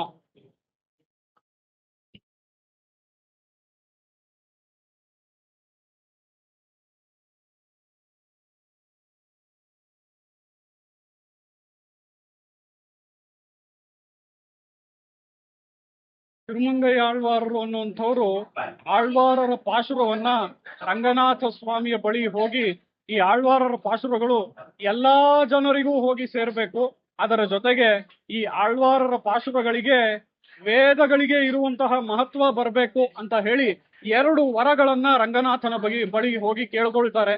ಹಾಗೆ ರಂಗನಾಥನ ಬಳಿ ವರಗಳನ್ನ ಕೇಳಿದ ನಂತರ ಆ ರಂಗನಾಥ ಸ್ವಾಮಿ ಹಾಗೆ ಆಗಲಿ ತಥಾಸ್ತು ಅಂತ ಹೇಳಿ ಆಶೀರ್ವಾದ ಮಾಡಿ, ಅದರ ಪ್ರಕಾರ ಅವರು ಒಂದು ಉತ್ಸವವನ್ನ ಆರಂಭಿಸ್ತಾರೆ. ಆ ಉತ್ಸವದ ಹೆಸರೇ ತಿರು ಅಧ್ಯಯನ ಉತ್ಸವ ಅಂತ ಹೇಳಿ. ಈ ಅಧ್ಯಯನ ಉತ್ಸವದ ಒಂದು ಮೂಲ ಉದ್ದೇಶ ಏನು ಅಂತ ಅಂದ್ರೆ, ಈ ಎಲ್ಲಾ ಪಾಶುರಗಳು ಎಲ್ಲಾ ಜನರಿಗೂ ಹೋಗಿ ಸೇರ್ಬೇಕು. 4000 ದಿವ್ಯ ಪ್ರಬಂಧಗಳ ಪಾಶುರಗಳು ಏನಿವೆ ಇದಿಷ್ಟು ಹೋಗಿ ಎಲ್ಲರಿಗೂ ಸೇರ್ಬೇಕು ಅನ್ನೋದೇ ಈ ಅಧ್ಯಯನ ಉತ್ಸವದ ಉದ್ದೇಶ. ಅದರ ಪ್ರಕಾರ ಇಲ್ಲಿ ತಿರುಮಂಗೈ ಆಳ್ವಾರರು ಈ ಉತ್ಸವವನ್ನ ಆರಂಭಿಸಿದರು. ಅದರ ಪ್ರಕಾರ ಆ ಉತ್ಸವದಲ್ಲಿ ಅವರು ಮಾಡ್ತಾ ಇದ್ದಂತಹ ಕಾಲದಲ್ಲಿ ಅಂದ್ರೆ ತಿರುಮಂಗೈ ಆಳ್ವಾರರ ಕಾಲದಲ್ಲಿ ಅದು ಆಯ್ತು ಬಹಳಷ್ಟು ಸಾವಿರಾರು ವರ್ಷಗಳ ಹಿಂದೆ.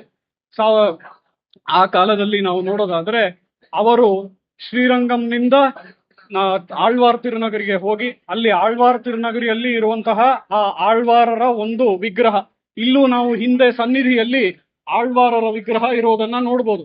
ಆ ಆಳ್ವಾರರ ವಿಗ್ರಹವನ್ನ ಅಲ್ಲಿ ಆಳ್ವಾರ್ ತಿರುನಗರಿಯಿಂದ ನಡೆದುಕೊಂಡೇ ವಿಜಯ ಮಾಡ್ಕೊಂಡ್ಬಂದು ಕೈಯಲ್ಲೇನೆ, ಇದಕ್ಕೆ ಬಹಳಷ್ಟು ತಿಂಗಳುಗಟ್ಟಲೆ ತಗೊಳ್ತಾ ಇದ್ವು.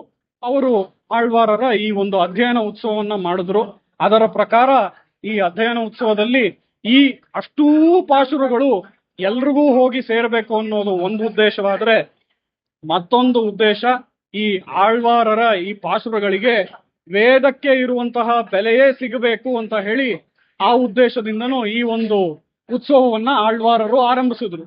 ಹಾಗೆ ಆರಂಭಿಸಿದಂತಹ ಈ ಉತ್ಸವ ಬಹಳಷ್ಟು ವರ್ಷಗಳ ಕಾಲ ಬಹಳ ಚೆನ್ನಾಗಿ ನಡ್ಕೊಂಡ್ ಬಂತು.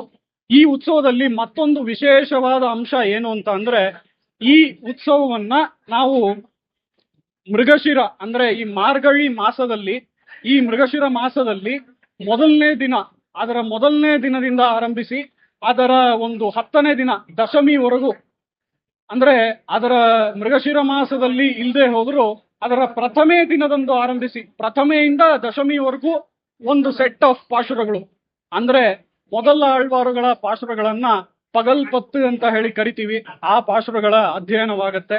ಅದಾದ್ಮೇಲೆ ಮಧ್ಯದ ದಿನವೇ 11ನೇ ದಿನ ಏಕಾದಶಿ ದಿನ. ಆ ಏಕಾದಶಿ ವೈಕುಂಠ ಏಕಾದಶಿಯ ದಿನ ನಮ್ಮ ಆಳ್ವಾರರ ಒಂದು ಮೋಕ್ಷವನ್ನ ಎನಾಕ್ಟ್ ಮಾಡಿ, ಅದನ್ನ ತೋರಿಸಿ, ಅದನ್ನ ಹಾಗೆ ಎಲ್ಲ ಭಕ್ತರು ನೋಡಿ ಆನಂದ ಪಡುವ ರೀತಿಯಲ್ಲಿ ಆ ಒಂದು ಆಳ್ವಾರರ ಉತ್ಸವ, ಅವರ ಮೋಕ್ಷ ಅದನ್ನ ತೋರಿಸ್ತಾರೆ.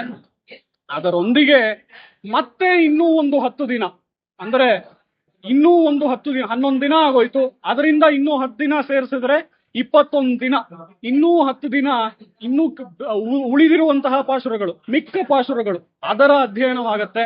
ಅದಕ್ಕೆ ಇರಾಪತ್ತು ಅಂತ ಹೇಳಿ ಹೆಸರು. ಅದನ್ನ ಸಂಜೆಯ ವೇಳೆಯಲ್ಲಿ ಅಧ್ಯಯನ ಮಾಡುವಂತಹ ಒಂದು ಪ್ರಾಕ್ಟೀಸ್, ಒಂದು ರೂಢಿ. ಅದರ ಪ್ರಕಾರ ನಾವು ನೋಡೋದಾದ್ರೆ ಈ 21 ದಿನಗಳ ಕಾಲ ಈ ತಿರು ಅಧ್ಯಯನ ಉತ್ಸವ ಅನ್ನೋದು ನಡೆಯುತ್ತೆ. ಈ ತಿರು ಅಧ್ಯಯನ ಉತ್ಸವದಲ್ಲಿ ಮಧ್ಯದಲ್ಲಿ ಆಳ್ವಾರರ ಮೋಕ್ಷವನ್ನು ನಾವು ಕೊಂಡಾಡ್ತೀವಿ. ಆ ಆಳ್ವಾರರ ಮೋಕ್ಷ ಈ ವೈಕುಂಠ ಏಕಾದಶಿಯ ದಿನ ಆಯಿತು ಅಂತ ಕೆಲವು ದೊಡ್ಡವರ ಅಭಿಪ್ರಾಯ.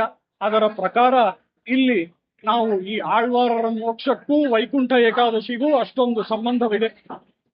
ಅದರೊಂದಿಗೆ ನಾವು ನೋಡುವಂತ ಬೇರೆ ಕೆಲವೊಂದು ವಿಷಯಗಳನ್ನ ನಾವು ನೋಡೋದಾದ್ರೆ ಇಲ್ಲಿ ನಮಗೆ ಈ ಆಳ್ವಾರರ ಈ ಒಂದು ವೈಕುಂಠ ಏಕಾದಶಿಯನ್ನ ಅವರ ಮೋಕ್ಷವನ್ನ ನಾವು ಯಾವುದಕ್ಕಾಗಿ ಆರಂಭಿಸ್ಬೇಕು, ಆಚರಣೆ ಮಾಡಬೇಕು ಅಂತ ಹೇಳಿ ನಮಗೊಂದು ಪ್ರಶ್ನೆ ಬರ್ಬೋದು. ಅದರ ಪ್ರಕಾರ ನಾವು ನೋಡೋದಾದ್ರೆ ಆ ತಿರುಪತಿಯಲ್ಲಿ, ಆ ತಿರುಮಲೆಯಲ್ಲಿ ಇರುವಂತಹ ಭಗವಂತ ಶ್ರೀನಿವಾಸ, ಆ ಶ್ರೀನಿವಾಸ ಏನಿದಾನೆ ಅವನ ಪಾದಗಳು, ತಿರುವಡಿಗಳು ಅಂತ ನಾವೇನು ಹೇಳ್ತೀವಿ, ಅವನ ಪಾದಗಳ ಕೆಳಗೆ ಆ ಭಗವಂತ ತಿರುಮಲೆಯಲ್ಲಿ ಇರುವಂತಹ ಶ್ರೀನಿವಾಸನ ಪಾದಗಳ ಕೆಳಗೆ ಇವತ್ತಿಗೂ ನಾವು ಗಮನಿಸಿದ್ರೆ, ಅಲ್ಲಿ ಎಲ್ಲಿ ನಾವು ದರ್ಶನ ಮಾಡೋಕೆ ಆಗಲ್ಲ, 2 ಸೆಕೆಂಡು ದರ್ಶನ ಮಾಡೋಕ್ ಆಗಲ್ಲ, ಆದ್ರೆ ನಾವು ಸರಿಯಾಗಿ ಗಮನಿಸಿದ್ರೆ ನಾವಲ್ಲಿ ನಮ್ಮಾಳ್ವಾರರು ಇರೋದನ್ನ ನೋಡ್ಬೋದು. ಆ ಶ್ರೀನಿವಾಸನ ಪಾದದಲ್ಲಿ, ತಿರುಮಲೆಯಲ್ಲಿ ಇರುವಂತಹ ಶ್ರೀನಿವಾಸನ ಪಾದದಲ್ಲಿ ನಮ್ಮಾಳ್ವಾರರು ಇರೋದನ್ನ ನೋಡ್ಬೋದು. ಅಲ್ಲಿ ಆ ತಿರುಮಲೆಯ ಶ್ರೀನಿವಾಸನನ್ನ ನಾವು ಹೋಗೋದಕ್ಕೆ ನೋಡ್ಬೇಕಾದ್ರೆ ಅಲ್ಲಿ ಆ ಶ್ರೀನಿವಾಸ ಕೇಳ್ತಾನಂತೆ, ನೀನ್ ಏನಕ್ಕಾಗಿ ಬಂದೆ, ನೀನ್ ಹೇಗ್ ಬಂದೆ, ನಿನ್ಗೆಲ್ಲ ಏನ್ ಯೋಗ್ಯತೆ ಇದೆ ನನ್ನ ಬಂದು ನೋಡೋದಕ್ಕೆ ಅಂತ ಶ್ರೀನಿವಾಸ ಕೇಳ್ತಾನಂತೆ. ಅದಕ್ಕೆ ಒಂದೇ ಒಂದು ಮಾತು ನಾವು ಹೇಳಿದ್ರೆ ಸಾಕು, ನಿನ್ನ ಪಾದದ ಕೆಳಗಿರುವಂತಹ ನಮ್ಮಾಳ್ವಾರರ ಸಂಬಂಧ ಹೊಂದಿರೋನ್ ನಾನು ಅಂತ ಹೇಳಿದ್ರೆ ಅವನ ಕಟಾಕ್ಷವನ್ನ ತೋರಿಸ್ತಾನಂತೆ, ನಮ್ಮ ಮೇಲೆ ಅವನ ಕಟಾಕ್ಷ ಬೀಳೋತ್ತಂತೆ. ಆ ರೀತಿಯಲ್ಲಿ ಅಂತ ನಮ್ಮಾಳ್ವಾರರ ಸಂಬಂಧವನ್ನ ನಾನು ಹೊಂದಿರೋನು ಅಂತ ಹೇಳೋದ್ರಿಂದಾನೇ ನಮಗೆ ಅವನ ಕಟಾಕ್ಷವಾಗತ್ತೆ. ಇವತ್ತೂ ಸಹ ಅವನ ಕಟಾಕ್ಷದಿಂದ ನಮಗೆ ಬಹಳಷ್ಟು ಉತ್ತಮವಾದ ಫಲಗಳು ದೊರಕುತ್ತವೆ ಅಂತ ಹೇಳಿ ವೈಕುಂಠ ಏಕಾದಶಿಯ ದಿನವೂ ಸಹ ನಾವು ವೈಕುಂಠ ಏಕಾದಶಿಯ ಒಂದು ವೃತ್ತಾಂತದಲ್ಲಿ ನೋಡ್ಬೋದು. ಆ ರೀತಿಯಲ್ಲಿ ನಾವು ಈ ಆಳ್ವಾರರು ಅವನ ಪಾದಗಳ ಕೆಳಗೆ, ಆ ತಿರುವಡಿಗಳ ಕೆಳಗೆ ಆಳ್ವಾರರು ವಿಜಯ ಮಾಡಿರೋದನ್ನ ಆ ತಿರುವೇಂಕಟಮುಡಿಯಾನ್, ತಿರುಮಲೆಯಲ್ಲಿರುವಂತಹ ವೆಂಕಟೇಶ್ವರ ಸ್ವಾಮಿಯ ಪಾದಗಳ ಕೆಳಗೆ ನಮ್ಮ ಆಳ್ವಾರರು ಇರೋದನ್ನ ನೋಡ್ಬೋದು. ಆ ರೀತಿಯಲ್ಲಿ ಅದನ್ನ ಆಳ್ವಾರರೇ ಹಾಡಿ ತೋರಿಸ್ತಾರೆ, ಅವರು ಅಲ್ಲಿ ಇರೋದಾಗಿ.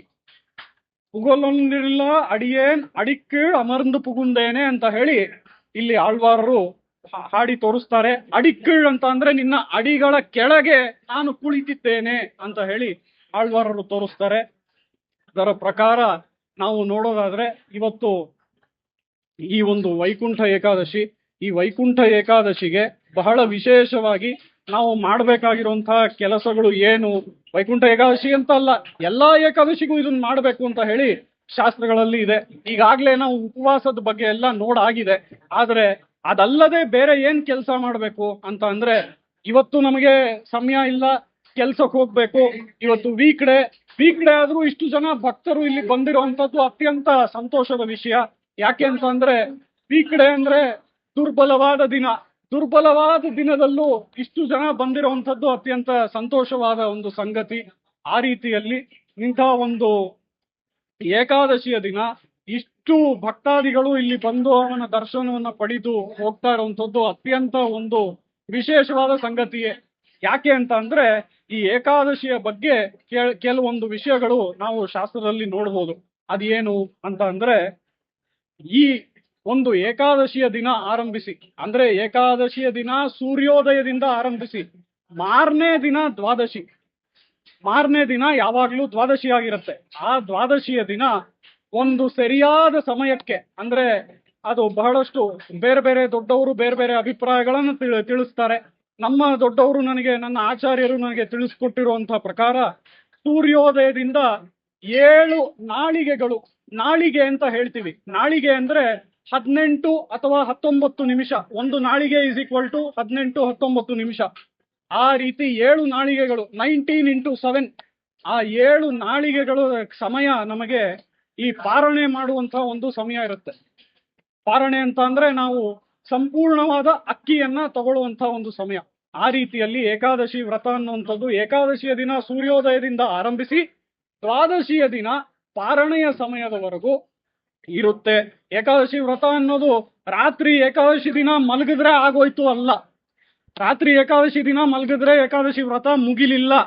ದ್ವಾದಶಿ ದಿನ ಎದ್ದು ಆ ಒಂದು ಸಂಪೂರ್ಣವಾದ ಅಕ್ಕಿ ಅನ್ನೋದೇನಿದೆ ಅದನ್ನ ಸೂರ್ಯೋದಯದಿಂದ 7 ನಾಳಿಗೆಗಳ ಒಳಗೆ ಆ ಅಕ್ಕಿಯನ್ನ ನಾವು ಭುಜಿಸಿದ್ರೆ ಆಗ ಈ ಏಕಾದಶಿ ವ್ರತ ಅನ್ನುವಂಥದ್ದು ಸಂಪೂರ್ಣಗೊಳ್ಳುತ್ತೆ ಅನ್ನೋದು ನಮ್ಮ ಶಾಸ್ತ್ರಗಳಲ್ಲಿ ತೋರಿಸಿದೆ. ಅದರ ಪ್ರಕಾರ ಈ ಏಕಾದಶಿ ಅನ್ನುವಂಥದ್ದು ಏಕಾದಶಿ ದಿನ ಬೆಳಗ್ಗೆಯಿಂದ ಆರಂಭಿಸಿ ದ್ವಾದಶಿ ದಿನ ಪಾರಣೆ ಸಮಯದವರೆಗೂ ಅವನಲ್ಲಿ ಅವನ ದರ್ಶನ ಮಾಡುವಂಥದ್ದು. ಈಗ ಇದೇ ದೇವಸ್ಥಾನದಲ್ಲಿ ಇವತ್ತು ಬಹಳಷ್ಟು ವಿಶೇಷ ಕಾರ್ಯಕ್ರಮಗಳನ್ನ ಆಯೋಜಿಸಿದ್ದಾರೆ. ನಾವು ನೋಡ್ಬೋದು, ಬಹಳಷ್ಟು ಅವನಿಗೆ ಪಾರಾಯಣಗಳು ಇರ್ಬೋದು, ಅಥವಾ ಅವನಿಗೆ ಒಂದು ಮೇಳದ ಒಂದು ಕಚೇರಿ, ನಾದಸ್ವರ ಕಚೇರಿಯನ್ನ ಆಯೋಜಿಸಿದ್ದಾರೆ. ಅದರ ಜೊತೆಗೆ ಭಜನೆ ಕೂಡ ಇದೆ ಅಂತ ಕಾಣುತ್ತೆ ಇವತ್ತು. ಈ ರೀತಿಯಾಗಿ ಅವನ ಒಂದು ನಾಮ ಸಂಕೀರ್ತನೆ ಆಗ್ಲಿ, ಭಜನೆ ಆಗ್ಲಿ, ಅದೆಲ್ಲ ಯಾವ ರೀತಿ ಅವನ ಹೆಸರುಗಳನ್ನ ಹೇಳೋದಾಗ್ಲಿ, ಅವನ ವೈಭವಗಳನ್ನ ಹೇಳೋದಾಗ್ಲಿ, ಇದನ್ನೆಲ್ಲ ನಾವು ಇವತ್ತಿನ ದಿನ ಮಾಡಬೇಕು. ಏಕಾದಶಿಯ ಬೆಳಗ್ಗೆಯಿಂದ ದ್ವಾದಶಿಯ ಬೆಳಗ್ಗೆವರೆಗೂ ನಾವು ರಾತ್ರಿಯೂ ಸಹ ನಿದ್ರೆ ಮಾಡದೆ ಈ ಕೆಲಸಗಳನ್ನ ಮಾಡಬೇಕು ಅಂತ ಶಾಸ್ತ್ರ ಹೇಳಿದೆ. ನಾನು ನಿಮ್ಗೆ ಮೊದಲೇ ಹೇಳಿದ ಹಾಗೆ ಶಾಸ್ತ್ರ ಹೀಗೆಲ್ಲ ಹೇಳಿದ್ರು ಅದು ನಮ್ಮ ಹಿತಕ್ಕಾಗಿಯೇ ಹೇಳುತ್ತೆ. ಹೇಗೆ ತಿನ್ನೋಕಾಗದೆ ಇರೋರಿಗೆ ಕೆಲವೊಂದು ರಿಲ್ಯಾಕ್ಸೇಷನ್ ನ ಶಾಸ್ತ್ರ ಕೊಟ್ಟಿದೆಯೋ, ಅದೇ ರೀತಿಯಲ್ಲಿ ಆಗೋದಿಲ್ಲ, ಮಲಗದೆ ಇರೋದಕ್ಕಾಗೋದಿಲ್ಲ ಅಂತ ಅಂದ್ರೆ ಅವರು ಖಂಡಿತವಾಗಿಯೂ ರಾತ್ರಿ ನಿದ್ರೆಯನ್ನ ಮಾಡ್ಬೋದು. ಆದ್ರೆ ಆ ರೀತಿಯಲ್ಲಿ ಏಕಾದಶಿಯ ಬೆಳಗ್ಗೆಯಿಂದ ದ್ವಾದಶಿ ಬೆಳಗ್ಗೆವರೆಗೂ ನಾವು ಅವನ ನಾಮಗಳನ್ನ ಹಾಡೋದು, ಅವನ ವೈಭವಗಳನ್ನ ಹಾಡೋದು, ಆ ರೀತಿ ನಾವು ಇರಬೇಕು ಅಂತ ಹೇಳಿ ನಮ್ಮ ಶಾಸ್ತ್ರಗಳು ತೋರಿಸ್ತಾ ಇದೆ. ಅದರ ಜೊತೆಗೆ ನಾವು ನೋಡೋದಾದ್ರೆ ಈ ಏಕಾದಶಿಯ ದಿನ ನಾವು ಹೇಗಿರ್ಬೇಕು ಅಂತ ಅಂದ್ರೆ, ಈಗ ನಾನೀಗಾಗ್ಲೇ ಹೇಳಿದಾಗ ಈ ದೇವಸ್ಥಾನದಲ್ಲಿ ಹಲವು ಕಾರ್ಯಕ್ರಮಗಳು ಹಮ್ಮಿಕೊಳ್ಳಲಾಗಿದೆ ಅಲ್ವಾ. ಒಂದು ಭಜನೆ ಇರ್ಬೋದು, ಇನ್ನೊಂದು ನಾದಸ್ವರದವರ ಒಂದು ಕಾರ್ಯಕ್ರಮ ಇದೆ. ಅದಲ್ಲದೆ ಈಗ ಉಪನ್ಯಾಸ ಕಾರ್ಯಕ್ರಮ ನಡೀತಾ ಇದೆ. ಇಂತಹ ಕಾರ್ಯಕ್ರಮಗಳಲ್ಲಿ ನಾವೆಲ್ಲರೂ ಭಾಗವಹಿಸ್ಬೇಕು ಅಂತಾನೆ ಹೇಳಿ ನಮ್ಮ ಶಾಸ್ತ್ರಗಳು ತೋರಿಸುತ್ತೆ, ಏಕಾದಶಿ ದಿನ ದ್ವಾದಶಿ ದಿನ ಬೆಳಿಗ್ಗೆವರೆಗೂ. ಅದರೊಂದಿಗೆ ನಾವು ನೋಡೋದಾದ್ರೆ ಮತ್ತೊಂದು ವಿಶೇಷವಾದ ಸಂಗತಿ ಏನು ಅಂದ್ರೆ, ಆಂಡಾಳ್ ದೇವಿಯು ಸಹ ತನ್ನ ಇವತ್ತಿನ ಒಂದು ತಿರುಪ್ಪಾವೈ ಪಾಶುರದಲ್ಲಿ ಈ ಒಂದು ಅರ್ಥವನ್ನ ತೋರಿಸ್ತಾಳೆ. ಎಲ್ಲೇ ಇಳಂಕಿಳಿಯೇ ಇನ್ನೊಂದು ಮುರಂಗುದಿಯೋ ಅನ್ನುವಂತಹ ಈ ಒಂದು ಪಾಶುರದಲ್ಲಿ, ತಿರುಪ್ಪಾವೈ ಪಾಶುರದಲ್ಲಿ ಆಂಡಾಳ್ ದೇವಿ ಗಿಣಿಯಂತೆ ಇರುವವಳು ಆ ಸಖಿ ಅಂತ ಹೇಳಿ ತೋರಿಸ್ತಾಳೆ. ಆ ಸಖಿ ಗಿಣಿಯಂತೆ ಇದ್ದಾಳಂತೆ. ಏನಕ್ಕೆ ಗಿಣಿಯಂತೆ ಇದ್ದಾಳೆ ಅಂತ ಅಂದ್ರೆ, ಗಿಣಿ ಏನ್ ಮಾಡುತ್ತೆ, ನಾವು ಹೇಳೋದನ್ನ ಮತ್ತೆ ಹೇಳುತ್ತೆ. ಆದ್ರೆ ಮೊದಲು ಗಿಣಿ ಹಾಗೆ ಹೇಳ್ಬಿಡಲ್ಲ. ಆ ಗಿಣಿಯನ್ನ ನಾವು ಟ್ರೈನ್ ಮಾಡಬೇಕು. ಆ ಟ್ರೈನ್ ಮಾಡೋದಕ್ಕೂ ಬಹಳಷ್ಟು ದಿನಗಳು ಹಿಡಿಯುತ್ತೆ. ಆ ಗಿಣಿಯನ್ನ ಸಾಕದವ್ರಿಗೆ ಇದ್ರ ಬಗ್ಗೆ ಗೊತ್ತು. ಆ ರೀತಿಯಲ್ಲಿ ಗಿಣಿಯನ್ನ ನಾವು ಮೊದಲು ಟ್ರೈನ್ ಮಾಡಬೇಕು. ನಾವು ಮಾತಾಡೋದ ಹಾಗೆ ಅದು ಮಾತಾಡೋದಕ್ಕೆ ಪ್ರಾರಂಭ ಮಾಡ್ಬೇಕು. ಇದಕ್ಕೆ ಬಹಳಷ್ಟು ದಿನಗಳು ಹಿಡಿಸುತ್ತೆ. ಈ ರೀತಿಯಲ್ಲಿ ಗಿಣಿ ತರಬೇತಿಯನ್ನ ಕೊಟ್ಟು, ಗಿಣಿಯೂ ಸಹ ನಾವು ಮಾತಾಡಿದ ರೀತಿಯಲ್ಲೇ ಅದು ಮಾತಾಡುವ ಹಾಗೆ ಮಾಡಿ, ಅಂದ್ರೆ ಏನು ಅಂದ್ರೆ ಇವಳು ಸಖಿಯರ ಜೊತೆ ಎಲ್ಲ ಸೇರಿ, ಮೊದಲು ಇವಳು ಹೀಗಿರ್ಲಿಲ್ಲ, ಅವಳು ಎಲ್ಲಾ ಸಖಿಯರ ಜೊತೆನೂ ಸೇರಿ, ಈ ಎಲ್ಲಾ ಸಖಿಯರು ಹೇಗೆ ಆ ಭಗವಂತನ್ ಕಂಡು ಅವನ ನಾಮಗಳನ್ನ ವೈಭವಗಳನ್ನ ಹಾಡ್ತಾರೋ ಹಾಗೆ ಸೇರಿ ಸೇರಿ ಸೇರಿ ಸೇರಿ ಕಾಲಕ್ರಮೇಣ ಅವಳಿಗೆ ಈ ಒಂದು ಬುದ್ಧಿ ಬಂದು ಅವಳು ಮತ್ತೆ ಅವನ ನಾಮಗಳನ್ನ ಹಾಡೋದು, ಅವನ ವೈಭವಗಳನ್ನ ಹಾಡೋದು ಅಂತ ಹೇಳಿ ಆ ಸಖಿಯೂ ಸಹ ಆರಂಭ ಮಾಡಿದ್ಲು. ಅದಕ್ಕೆ ಇವಳಿಗೆ ಅಲ್ಲಿ ಗಿಣಿ ಅಂತ ಹೇಳಿ ಹೇಳ್ತಾ ಇರೋದು ಆಂಡಾಳ್ ದೇವಿ. ಎಲ್ಲೇ ಇಳಂ ಕಿಳಿಯೇ ಅಂತ ಅಂದ್ರೆ ಅವಳು ಗಿಣಿಯಾಗೆ ಇರೋದಕ್ಕೆ ಏನು ಕಾರಣ ಅಂದ್ರೆ, ಆ ಭಕ್ತ ವೃಂದದ ಒಂದು ಸಹವಾಸ, ಆ ಭಕ್ತ ವೃಂದದ ಜೊತೆ ಸೇರೋದ್ರಿಂದಾನೇ ಅವಳಿಗೆ ಈ ಗಿಣಿಯ ರೀತಿಯಲ್ಲಿ ನಾಮ ಸಂಕೀರ್ತನೆ, ಗಿಣಿಯ ರೀತಿಯಲ್ಲಿ ಅವನ ವೈಭವಗಳನ್ನ ಹಾಡೋದು, ಇದೆಲ್ಲ ಅವಳಿಗೆ ಬಂತು. ಆ ರೀತಿಯಲ್ಲಿ ನಾವು ನೋಡೋದಾದ್ರೆ ಇವತ್ತಿನ ಪಾಶುರದಲ್ಲಿ ಗೋದಾದೇವಿ ಮತ್ತೊಂದು ಅತ್ಯಂತ ಒಂದು ಮುಖ್ಯವಾದ ಸಂಗತಿಯನ್ನ ತೋರಿಸ್ತಾ ಇದ್ದಾಳೆ. ಅದನ್ನ ಹೇಳಿ ನಮ್ಮ ಈ ವೈಕುಂಠ ಏಕಾದಶಿಯ ಮಹತ್ವವನ್ನು 2 ಸಾಲುಗಳಲ್ಲಿ ಹೇಳಿ ನನ್ನ ಮಾತುಗಳನ್ನು ಮುಗಿಸ್ಕೊಳ್ತೀನಿ. ಅದನ್ನ ನಾವು ನೋಡೋದಾದ್ರೆ, ನಾವು ಹೀಗೆ ಈ ವೈಕುಂಠ ಏಕಾದಶಿಯಲ್ಲಿ ಇಷ್ಟು ಜನ ಭಕ್ತರು ಬಂದು ಅವನ ದರ್ಶನ ಪಡಿತಾ ಇರೋದನ್ನು ನೋಡ್ತಾ ಇದ್ವಿ. ದರ್ಶನ ಪಡೆದು ಹಾಗೆ ಆನಂದದಿಂದ ಹೋಗ್ತಾ ಇರೋದನ್ನು ನೋಡ್ತಾ ಇದೀವಿ. ಆ ರೀತಿಯಲ್ಲಿ ನಾವು ನೋಡೋದಾದ್ರೆ, ಈ ಭಕ್ತರೆಲ್ಲರೂ ಸೇರಿನೇ ನಾವು ಅವನನ್ನ ಭಜಿಸ್ಬೇಕು. ನಾವು ಒಬ್ಬೊಬ್ಬರೇ ನಾವೇ ಭಜನೆ ಮಾಡ್ಕೊಳ್ಳೋದು, ಧ್ಯಾನ ಮಾಡ್ಕೊಳ್ಳೋದು, ಅದು ಬೇರೆ ಸಮಯ ಅದಕ್ಕಿದೆ. ಆದ್ರೆ ಈ ಧನುರ್ಮಾಸದಲ್ಲಿ ನಾವು ಈ ಧನುರ್ಮಾಸ ಅನ್ನುವಂಥದ್ದು ನಮ್ಮ ಆಚಾರ್ಯರು ತೋರಿಸ್ತಾರೆ. ಅದರ ಪ್ರಕಾರ ಏನು ಅಂತ ಅಂದ್ರೆ, ಈ ಧನುರ್ಮಾಸ ಅನ್ನುವಂಥದ್ದು ದೇವತರಿಗೆ ಒಂದು ಪಿನ್ಮಾಲೈ ಅಂತ ಹೇಳ್ತೀವಿ ತಮಿಳಲ್ಲಿ. ಅದರ ಪ್ರಕಾರ ಮುಂಜಾನೆಯ ಒಂದು ಸಮಯ, ದೇವತೆಯರಿಗೆ ಇದು ಮುಂಜಾನೆಯ ಸಮಯ. ನಾಳುக்கு ಬ್ರಹ್ಮ ಮುಹೂರ್ತಂ ಪೋಲೆ ಇಮ್ಮಾಸಮಾಗಯಾಲೆ ಅಂತ ಹೇಳಿ ಒಂದು ವ್ಯಾಖ್ಯಾನ. ನಾಳುக்கு ಬ್ರಹ್ಮ ಮುಹೂರ್ತಂ ಪೋಲೆ ಇಮ್ಮಾಸಮಾಗಯಾಲೆ ಅಂತ ಹೇಳಿ ಆಚಾರ್ಯರ ವ್ಯಾಖ್ಯಾನ. ಹಾಗಂದ್ರೆ ಏನು ಅಂದ್ರೆ, ದಿನಕ್ಕೆ ಒಂದು ದಿನದಲ್ಲಿ ಬ್ರಹ್ಮ ಮುಹೂರ್ತ ಇರುತ್ತೆ. ಒಂದು ದಿನದಲ್ಲಿ ಬ್ರಹ್ಮ ಮುಹೂರ್ತ ಇರುತ್ತಲ್ಲ, ಆ ರೀತಿ ಈ ಒಂದು ಸಂಪೂರ್ಣ ತಿಂಗಳು ಒಂದು ಬ್ರಹ್ಮ ಮುಹೂರ್ತದ ಹಾಗೆ. ಯಾರಿಗೆ? ಆ ದೇವತೆಯರಿಗೆ. ಆ ದೇವತೆಯರಿಗೆ ಇದು ಬ್ರಹ್ಮ ಮುಹೂರ್ತ ಆದ್ಮೇಲೆ ಆ ಬ್ರಹ್ಮ ಮುಹೂರ್ತದ ಜೊತೆ ನಮ್ಮ ಬ್ರಹ್ಮ ಮುಹೂರ್ತ ಕಂಬೈನ್ ಆಗಿ, ಆಗ ಆ ಸಮಯದಲ್ಲಿ ನಾವು ಅವನ ಭಜನೆಗಳು, ಆರಾಧನೆಗಳು ಅದನ್ನೆಲ್ಲ ಮಾಡಿದ್ರೆ ನಮಗೆ ಅತ್ಯಂತ ವಿಶೇಷವಾದ ಫಲಗಳು ದೊರಕತ್ವೆ ಅಂತ ಹೇಳಿ ಈ ಮಾರ್ಗಳಿ ಸಮಯದ ಒಂದು ವಿಶೇಷವನ್ನ ನಾವು ನೋಡ್ತೀವಿ. ಆ ರೀತಿ ಈ ಮಾರ್ಗಳಿ ಸಮಯದಲ್ಲಿ ನಾವು ಎಲ್ಲರೂ ಬಂದು ಸೇರಿದ್ದು ಅವನ ದರ್ಶನ ಮಾಡಿ ಭಜನೆಗಳನ್ನ ಮಾಡಿ, ಈಗಾಗಲೇ ಭಜನೆ ಕಾರ್ಯಕ್ರಮವೂ ಇದೆ, ಹಲವಾರು ಕಾರ್ಯಕ್ರಮಗಳಲ್ಲಿ ನಾವು ಪಾಲ್ಗೊಂಡು ಅದರ ಜೊತೆಗೆ ಅವನ ಕೃಪೆಗೆ ಪಾತ್ರರಾಗಬೇಕು ಅಂತ ಹೇಳಿ ಆಂಡಾಳ್ ದೇವಿ ತೋರಿಸ್ತಾಳೆ. ಇದರಲ್ಲಿ ಇನ್ನೊಂದು ಮುಖ್ಯವಾದ ವಿಷಯವನ್ನ ತೋರಿಸ್ತಾಳೆ. ಭಕ್ತರೊಂದಿಗೆ ನಾವು ಹೇಗೆ ನಡ್ಕೋಬೇಕು, ಮಿಕ್ಕ ಭಕ್ತರೊಂದಿಗೆ ನಾವು ಹೇಗೆ ನಡ್ಕೋಬೇಕು ಅನ್ನುವಂಥ ವಿಷಯವನ್ನ ತೋರಿಸ್ತಾಳೆ. ಅದರಲ್ಲಿ ಹೇಳೋ ಹಾಗೆ ಭರತ ರಾಮಾಯಣದಲ್ಲಿ ಭರತ ಹೇಳ್ತಾನೆ, ಓ ಶ್ರೀರಾಮ, ನೀನು ಕಾಡ್ಗೆ ಹೋದಿಯಲ್ಲ, ನೀನು ಕಾಡ್ಗೆ ಹೋಗಿದ್ದು ನಮ್ಮ ತಾಯಿ ಕೈಕೇಯಿಯಿಂದ ಅಲ್ಲ, ಮಂಥರೆಯಿಂದ ಅಲ್ಲ, ಆ ರಾಜ ವರ ಕೊಟ್ನಲ್ಲ ದಶರಥ, ಅವನಿಂದ ಅಲ್ಲ. ನೀನು ಕಾಡ್ಗೆ ಹೋಗಿದ್ದು ಯಾರಿಂದ ಅಂದ್ರೆ ನನ್ನಿಂದಾನೆ. ಎಲ್ಲ ನನ್ನ ಪಾಪ ನಿನ್ ಕಾಡ್ಗೆ ಹೋಗೋಗಾಗೋಯ್ತಲ್ಲ ರಾಮ ಅಂತ ಹೇಳಿ ಭರತ ಹೇಳ್ತಾನೆ. ಆ ರೀತಿಯಲ್ಲಿ ಇಲ್ಲಿ ವಾದ ವಿವಾದಗಳು ನಡೀತಾ ಇರುತ್ತೆ. ಗೋದಾದೇವಿಗೂ ಆಂಡಾಳ್ ದೇವಿಗೂ ಹಾಗೂ ಒಳಗಿರುವಂತಹ ಸಖಿ ಇವರಿಬ್ಬರಿಗೂ ವಾದ ವಿವಾದ ನಡೆಯುವಂತಹ ಪಾಶುರ. ಈ ಪಾಶುರದಲ್ಲಿ ವಾದ ವಿವಾದಗಳು ಒಬ್ರು ಒಳಗಿರೋರು ಒಂದು ಹೇಳೋದಕ್ಕೆ ಹೊರಗಿರೋರು ಒಂದು ಹೇಳ್ತಾರೆ. ಹೀಗೆ ವಾದ ವಿವಾದ ನಡಿಬೇಕಾದ್ರೆ ಒಬ್ರು ಕಾಂಪ್ರಮೈಸ್ ಆಗ್ಬೇಕಲ್ಲ. ಒಂದು ಪಾಯಿಂಟ್ ಅಲ್ಲಿ ಯಾರಾದ್ರೂ ನಂದೇ ತಪ್ಪು ಅಂತ ಹೇಳ್ಬೇಕಲ್ಲ. ಯಾರು ಹೇಳ್ತಾರೆ ಅಂತ ಅಂದ್ರೆ ಇಲ್ಲಿ ಗೋದಾದೇವಿ ಹೇಳ್ತಾಳೆ. ನಾನೇದಾ ನಾಯಿಡುಗ ಅಂತ ಹೇಳಿ ಗೋದಾದೇವಿ ನಂದೇ ತಪ್ಪು, ಭರತ ಮತ್ಪಾಪವೇವ ನಿಮಿತ್ತ ಮಾತ್ರ ಆಸೀತ್ ಅಂತ ಹೇಳಿ ಭರತ ಹೇಗೆ ಹೇಳ್ತಾನೋ, ಅಲ್ಲಿ ನನ್ನ ಪಾಪವೇ ಶ್ರೀರಾಮ ಕಾಡಿಗೆ ಹೋಗೋದಕ್ಕೆ ಕಾರಣ ಅಂತ ಭರತ ಹೇಗೆ ಹೇಳ್ತಾನೋ, ಅದೇ ರೀತಿ ಗೋದಾದೇವಿ ನಂದೇ ತಪ್ಪಮ್ಮ, ನಾನು ಹೀಗೆಲ್ಲ ಮಾತಾಡಬಾರ್ದಾಗಿತ್ತು ಅಂತ ಹೇಳಿ ಗೋದಾದೇವಿ ಹೇಳ್ತಾಳೆ. ಆ ರೀತಿಯಲ್ಲಿ ಈ ಪಾಶುರದಲ್ಲಿ ನಾವು ಮಿಕ್ಕ ಭಕ್ತರೊಂದಿಗೆ ನಾವು ಹೇಗೆ ನಡ್ಕೋಬೇಕು ಅನ್ನೋದನ್ನು ತೋರಿಸ್ತಾ ಇದ್ದಾಳೆ. ಅದರ ಜೊತೆಗೆ ಈ ವೈಕುಂಠ ಏಕಾದಶಿಯ ಬಗ್ಗೆ ನಮ್ಮ ಶಾಸ್ತ್ರಗಳಲ್ಲಿ ಏನ್ ಹೇಳಿದೆ ಅನ್ನೋದನ್ನ ನಾವು 2 ವಾಕ್ಯಗಳಲ್ಲಿ ನೋಡೋದಾದ್ರೆ, ಈ ಒಂದು ದೇವಸ್ಥಾನದ ಒಂದು ಪೂಜಾ ವಿಧಿಗಳನ್ನ ತೋರಿಸುವಂಥದ್ದು.